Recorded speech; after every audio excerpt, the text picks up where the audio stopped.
Assalamualaikum warahmatullahi wabarakatuh. Salam sejahtera untuk kita semua. Kembali di channel YouTube saya. Hari ini saya akan membahas materi pertemuan kelima di mata kuliah Praktikum Jaringan Komputer. Untuk materi pertemuan kelima ini, saya akan membahas tentang konfigurasi server, khususnya kalau kita menggunakan aplikasi Cisco Packet Tracer. Oke, untuk tools yang dibutuhkan di materi pertemuan ini, kita butuh aplikasi Cisco Packet Tracer. Silakan kalian boleh menggunakan yang sudah saya berikan, yaitu Cisco Packet Tracer yang versi 6.2, terutama untuk yang student version. Tujuannya untuk apa? Supaya tidak masuk ke netcode-nya, supaya nanti kalian nggak diminta untuk login menggunakan username dan password yang harus memang diregistrasi di netacad.com. Oke, saya review lagi tentang server dan klien. Server di sini merupakan suatu bagian terpenting dari sebuah jaringan komputer. Kenapa? Karena suatu jaringan komputer dengan banyak komputer biasanya memerlukan suatu server yang tugasnya bertujuan untuk menyediakan layanan. Yang tujuannya menyediakan layanan yang dibutuhkan oleh si klien itu sendiri. Sedangkan si klien merupakan perangkat atau device yang menerima layanan dari si server itu sendiri.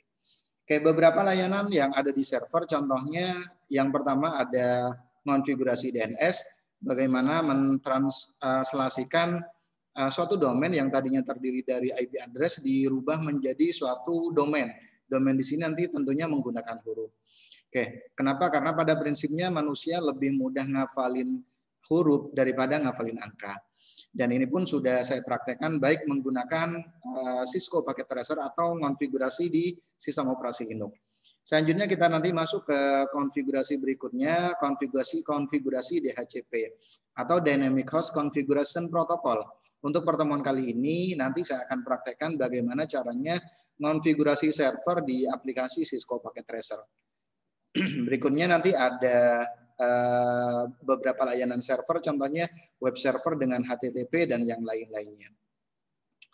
Oke, kita masuk ke konfigurasi DHCP server di Cisco Packet Tracer. Namun sebelumnya saya akan bahas terlebih dahulu tentang konsep dari DHCP server itu sendiri. DHCP server atau DHCP merupakan salah satu protokol jaringan komputer yang dapat memberikan atau meminjamkan IP address terhadap klien yang berada dalam suatu jaringan secara otomatis. Jadi nanti dengan adanya DHCP server, si klien tidak usah konfigurasi IP secara manual atau tidak usah konfigurasi IP secara statik. Oke, DHCP server itu sendiri merupakan komputer yang berfungsi memberikan konfigurasi IP secara otomatis ke seluruh komputer klien yang terhubung dan merequest service ini. Oke, DHCP server merupakan komputer yang berfungsi meminjamkan IP address ke host yang ada. Itu pada prinsipnya kalau berbicara tentang DHCP. Komputer yang memberikan nomor IP disebut dengan DHCP server. Sedangkan komputer yang meminta nomor IP disebut dengan DHCP client. Dengan demikian, administrator tidak perlu lagi harus memberikan IP secara manual. Jadi untuk administrator jaringannya tidak usah konfigurasi secara manual, cukup memberikan referensi kepada DHCP server itu sendiri. Ini sih sebenarnya tujuan dari DHCP server itu sendiri. Apalagi kalau kita ngebangun jaringan, terutama yang menggunakan media transmisi wireless contohnya, dan cenderung contohnya penggunanya mobile atau contohnya sering berganti. Contoh jam 8 sampai jam 10 contohnya mahasiswa kelas A yang masuk, selanjutnya jam 1 contohnya nanti yang masuk kelas B. Selanjutnya yang jam sore nanti mahasiswa kelas malam dan seterusnya. Berarti kan mobilitas dari penggunanya cukup tinggi itu sebenarnya. Makanya agar nanti si administratornya tidak terlalu repot bisa memberikan yang namanya DHCP server ke perangkat tersebut. Sedangkan host yang mendapat pinjaman IP address dari DHCP server disebut dengan DHCP client. Analoginya contohnya seperti ini, ada yang namanya DHCP service, selanjutnya di sini ada yang namanya klien. Klien di sini nanti agar nanti terhubung ke server, dia akan merequest atau meminta layanan dari IP address, layanan IP address dari si server itu sendiri. Selanjutnya nanti akan dikirim kembali dari server itu sendiri untuk diberikan ke kliennya. Oke, simulasi pada DHCP server kali ini saya akan menggunakan aplikasi Cisco Packet Tracer dilakukan dengan cara sebagai berikut. Contohnya IP address servernya 192.168.1.1.1 IP kelas C. Subnet mask defaultnya otomatis 255.255.255.0.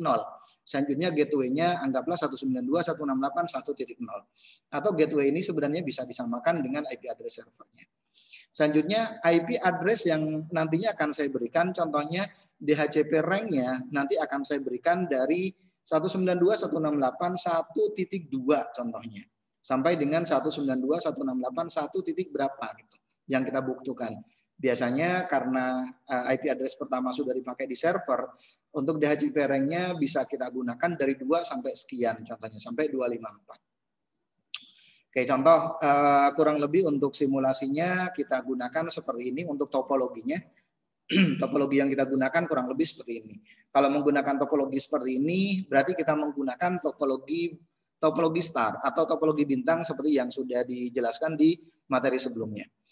Oke, untuk servernya nanti kita menggunakan IP address 192.168.1.1. Selanjutnya gateway-nya 192.168.1.10. Oke, langsung saja saya akan mempraktekkan di aplikasi Cisco Packet Tracer. Untuk perangkat yang dibutuhkan dari simulasi topologi jaringan ini, tentunya ada beberapa perangkat yang kita butuhkan. Yang pertama, 1 buah server yang nantinya akan memberikan DHCP server. Selanjutnya ada 2 buah switch, 3 buah PC. Berikutnya yang kita butuhkan adalah media transmisinya. Kita membutuhkan media transmisi kabel sebanyak 4 kabel. Oke, langsung saja saya akan mempraktekkan di aplikasi Cisco Packet Tracer. Oke, yang kita butuhkan yang pertama ada komputer server. Nanti kita bisa klik yang kita fokus ke pojok kiri bawah. Ada end device. Selanjutnya di sini ada yang namanya generic atau server PT. Kita klik, kita masukkan ke sini. Sebelumnya saya akan berikan note contohnya konfigurasi DHCP server di Cisco Packet Tracer. Oke, contoh seperti ini. Oke, selanjutnya setelah kita membuat atau kita menyediakan servernya, contohnya servernya saya rubah menjadi server nama PT-nya Universitas, atau contohnya Unsada contohnya. Contoh seperti ini. Selanjutnya saya close. Berikutnya butuh 1 perangkat lagi yaitu switch. Kita bisa menggunakan switch contohnya kita menggunakan yang 24 port contohnya. Berikutnya kita butuh end device, kita bisa klik end device. Yang kita butuhkan ada 3 buah PC. Contoh PC pertama saya rubah jadi PC pertama contohnya PC 1. Selanjutnya PC kedua dan terakhir PC ketiga. Oke, kurang lebih seperti ini untuk topologinya. Nah, selanjutnya sekarang untuk media transmisinya kita menggunakan media transmisi kabel. Susunan kabel yang kita gunakan tentunya menggunakan susunan kabel strike gitu. Untuk susunan kabelnya kita bisa pilih yang di connection pojok kiri bawah ini ada kabel strike. Nah, kita pilih yang ini kabel strike. Selanjutnya kita masukkan ke servernya. Tentunya di dalamnya ada yang namanya fast ethernet atau LAN card. Selanjutnya kita masukkan ke switch. Pilih yang port pertama. Berikutnya kita ambil lagi kabel strike dari switch, kita gunakan port kedua untuk kita masukkan ke PC yang pertama. Lakukan hal yang sama di PC kedua dan PC ketiga. Oke, PC kedua kita menggunakan port ketiga masuk ke PC kedua. Karena pada prinsipnya di PC kan LAN card-nya cuma 1. Berikutnya kita gunakan port keempat untuk PC keempat. Oke, kurang lebih seperti ini. Oke, sebagai catatan untuk IP address-nya, contohnya IP address servernya, contohnya saya menggunakan IP address 192.168.1.1. Subnet mask default-nya otomatis 255.255.255.0. Berikutnya contohnya saya menggunakan gateway. Gateway di sini jalurnya ya. Gerbangnya gateway contoh gateway-nya 192.168.1.10. Yang ini subnet mask. Selanjutnya nanti IP address yang akan diberikan contohnya dari DHCP rank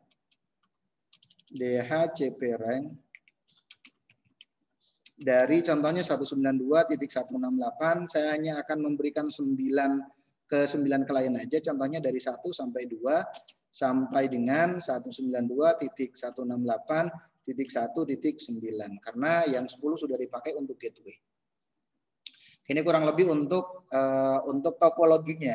Berikut untuk DHCP servernya, untuk jaringan yang akan kita bangun. Oke, selanjutnya setelah kita gambarkan seperti ini, apa yang harus kita lakukan? Langkah selanjutnya kita konfigurasi IP address-nya. Konfigurasi IP address yang ada di server. Caranya diklik untuk servernya, server unsadanya, kita pilih desktop. Selanjutnya pilih IP configuration. Kita input IP address-nya 192.168.1.1. Subnet mask-nya otomatis nanti akan terisi. Selanjutnya default gateway-nya 192.168.1.10 gitu kan ya. Kalau dilihat dari contoh kasusnya. Baru kita klik OK. Kita klik OK. Langkah selanjutnya kita buka lagi servernya. Tadi kita sudah setting IP address-nya. Langkah selanjutnya kita akan konfigurasi DHCP server. DHCP server nanti kita bisa pilih dari services nih. Di sebelah desktop, di sini kan ada services. Nah, services di sini kan lumayan agak banyak nih. Kita pilih yang DHCP.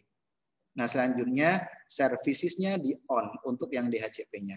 Full name-nya default aja seperti ini, gateway-nya kita sesuaikan 192.168.1.10. Oke, selanjutnya start IP address-nya dari IP address 192.168.1.2 sampai berapa? Kalau hanya 9 berarti maksimum number of use-nya kita tentukan di sini. Saya hanya akan memberikan IP address sebanyak 9 contohnya untuk kliennya.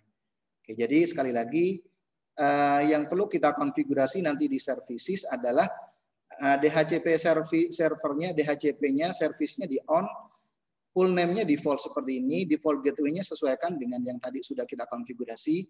Start IP address-nya kita mulai dari 2, karena 1 kan dipakai buat server.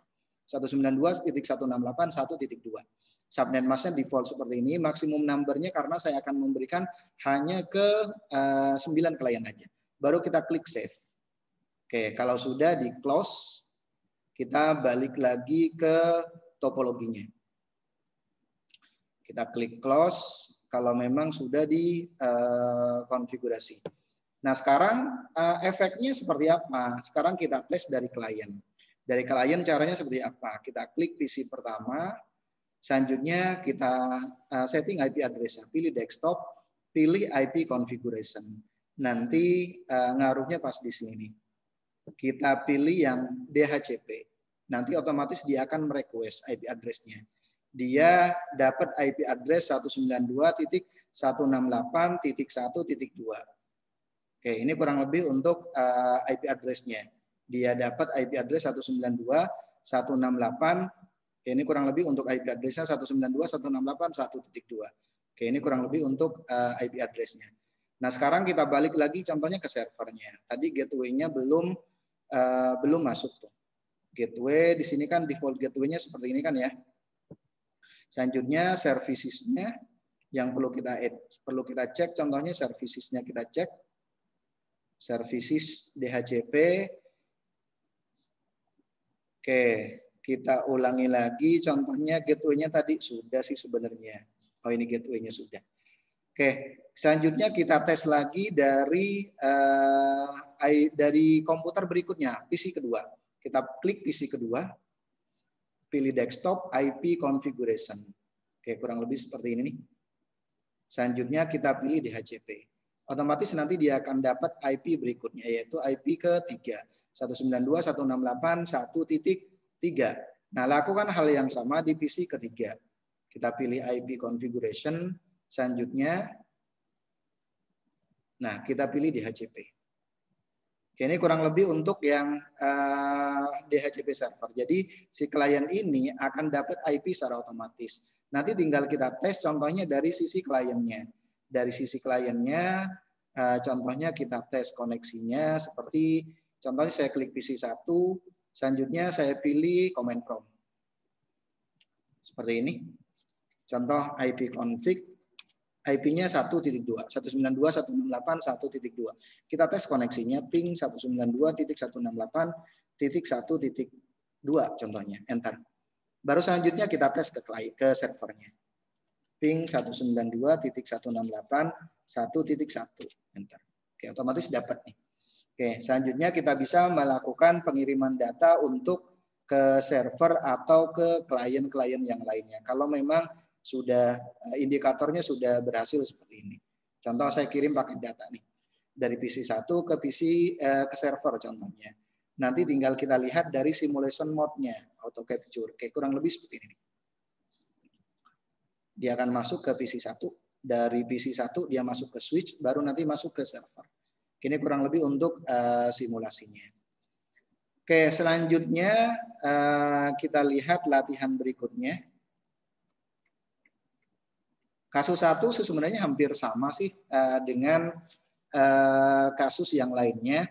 Contoh untuk kasus yang pertama, untuk kasus 1 IP servernya 192.168.77.5 contohnya. Nanti yang lainnya silahkan kalian berikan IP address yang lainnya. Oke, ini tidak jauh berbeda dengan yang tadi. Silahkan kalian berikan dari IP berapa sampai IP berapa yang nantinya akan diberikan ke klien. Oke, selanjutnya untuk kasus kedua, di sini kasus kedua pun sebenarnya tidak jauh berbeda sih sebenarnya. Kasus kedua pun tidak jauh berbeda, silakan nanti kalian berikan DHCP klien untuk masing-masing klien ini. Nah, selanjutnya untuk kasus ketiga, di sini saya kombinasikan antara konfigurasi DNS dan konfigurasi DHCP. Oke, contoh, saya akan buka file baru contohnya. Saya simpan, selanjutnya saya buka file baru. Oke, ini DHCP ya. Konfigurasi DHCP 2 contohnya. Oke, selanjutnya kita buka file baru. Saya akan membuat konfigurasi DNS dan DHCP server. Oke, sepertinya saya sudah membuat DHCP. Oke, contoh seperti yang ada di depan ini. Ini konfigurasi DNS dan DHCP contohnya. Oke, saya akan berikan keterangan contohnya untuk konfigurasi DNS dan DHCP-nya, IP address servernya, IP address-nya 192.168.1.1. Subnet mask-nya 255.255.255.0. Selanjutnya gateway-nya sama ya dengan IP server, saya samakan 192.168.1.1. Selanjutnya default DHCP rank-nya, saya berikan dari 192.168.1.2 sampai dengan 192.168, contohnya saya berikan dari 1 sampai dari 2 sampai 10 contohnya. Berarti hanya 9 klien. Oke, kurang lebih seperti ini. Oke, ada tambahan satu lagi, domain. Domainnya contohnya saya buat domain dengan nama unsada.ac.id. Jadi nanti setelah saya buat DHCP servernya, saya akan mengkoneksikan ke klien-kliennya. Oke, saya tambahin kliennya yaitu laptop. Kalau dilihat dari latihannya kan ada laptop. Oke, laptop 1. Oke, contoh seperti ini. Selanjutnya saya tambahin media transmisi, yaitu menggunakan media transmisi kabel masuk ke laptop. Oke, kurang lebih seperti ini. Oke, selanjutnya tinggal kita konfigurasi di servernya. Klik server, selanjutnya pilih desktop, pilih IP configuration. Oke, kurang lebih seperti ini untuk IP address di servernya. 192.168.1.1 kita buat static, subnet mask-nya 255.255.255.0, gateway-nya saya samakan dengan IP servernya. Sekali lagi, gateway-nya saya samakan dengan IP servernya. Oke, Selanjutnya kita masuk ke konfigurasi DHCP dan DNS-nya. Caranya seperti apa? Kita buka servernya, kita klik servernya. Oke, seperti ini. Selanjutnya kita pilih services. Nah, kita mulai dari DHCP. Kita mulai dari DHCP seperti ini. Sebentar, saya share screen. DHCP-nya, service-nya saya on, server pool-nya, pool name-nya saya default aja menggunakan server pool. Selanjutnya default gateway-nya yaitu 192.168.1.1. Berikutnya karena saya akan mengonfigurasi DNS, saya juga konfigurasi DNS contohnya 192.168.1.1. Start IP address-nya dari 2 sampai contohnya berarti nanti sampai 11 ya. Saya akan minta IP address sebanyak 10. Berarti dari 192.168.1.2 sampai 192.168.1.11 nantinya. Baru selanjutnya tinggal di klik save. Otomatis nanti akan masuk seperti ini. Selanjutnya kita klik DNS. Oke, DNS-nya kita isi name-nya. Name dari DNS-nya kita on, selanjutnya name-nya unsada.ac.id. IP address-nya 192.168.1.1. Baru kita klik add atau save. Oke, ini kurang lebih untuk DNS-nya kurang lebih seperti ini. 192.168.1.1 domainnya unsada.ac.id. Jangan lupa DNS service-nya di on. Baru kita klik DHCP. Di sini diisi DNS servernya juga. Baru kita klik close. Selanjutnya tinggal kita masuk ke kliennya nih. Oke, kita masuk lagi ke kliennya. Kita klik klien PC pertama, pilih desktop, pilih IP configuration. Pilih IP configuration, contoh seperti ini. Awalnya kan static, selanjutnya saya jadikan sebagai DHCP. Otomatis dia dapat IP address, gateway, dan DNS servernya dia dapat. Oke, selanjutnya kita bisa tes dari PC yang lainnya. PC yang lainnya, PC kedua, PC ketiga lakukan hal yang sama. Begitu pula untuk yang laptop, pilih desktop, IP configuration. Nanti kita jadikan sebagai DHCP. Oke, kurang lebih seperti ini. Nanti otomatis dia akan dapat IP secara otomatis. 192.168.1.5. Karena 2, 3, dan 4 sudah dipakai di PC. Selanjutnya kita close. Sekarang kita tes DNS-nya contohnya. Boleh dari PC pertama, selanjutnya pilih jendela command prompt untuk memastikan kurang lebih seperti ini. Kita pastikan dulu koneksi ke server tidak ada masalah. IP config. Dapat 192.168.1.3 untuk PC pertama. Selanjutnya kita tes ping 192.168, tes ke diri sendiri. Dapat selanjutnya ke server. Ping 192.168.1.1. Oke, sudah dapat seperti ini. Baru nanti kita bisa melakukan hal yang lainnya. Contoh saya pengen ngebuka browser contohnya. Pengen ngebuka DNS-nya atau domainnya. Kita klik PC pertama, pilih browser.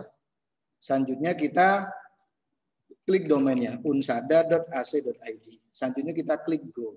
Oke, ini kurang lebih untuk konfigurasi hasil dari konfigurasi DNS dan konfigurasi DHCP. Oke, kurang lebih seperti ini nih hasilnya. Selanjutnya saya coba dari laptop contohnya, klik laptop, selanjutnya kita pilih di laptopnya, contohnya kita pilih web browser. Kalau memang sudah yakin, sebelumnya kita boleh menggunakan jendela command prompt seperti ini. Oke, berikutnya kita tes IP address-nya. Dapat berapa nih IP address-nya? IP config. Dapat 5. Selanjutnya kita tes koneksi ke dirinya sendiri 192.168.1.5. Dapat, sekarang kita tes ke server. Ping 192.168.1.1. Dapat kurang lebih seperti ini. Oke, selanjutnya kita tes dari browser untuk DNS-nya. Pilih web browser. Selanjutnya kita running domainnya unsada.ac.id. Go. Nanti otomatis dapat seperti ini. Oke, ini kurang lebih untuk praktikum konfigurasi DHCP server dan DNS server kalau kita menggunakan Cisco Packet Tracer seperti yang ada di kasus ketiga yang nantinya bisa kita gunakan. Oke, demikian penjelasan dari materi pertemuan kelima ini. Mohon maaf kalau ada kata-kata yang kurang berkenan. Saya akhiri. Assalamualaikum warahmatullahi wabarakatuh dan salam sehat untuk kita semuanya.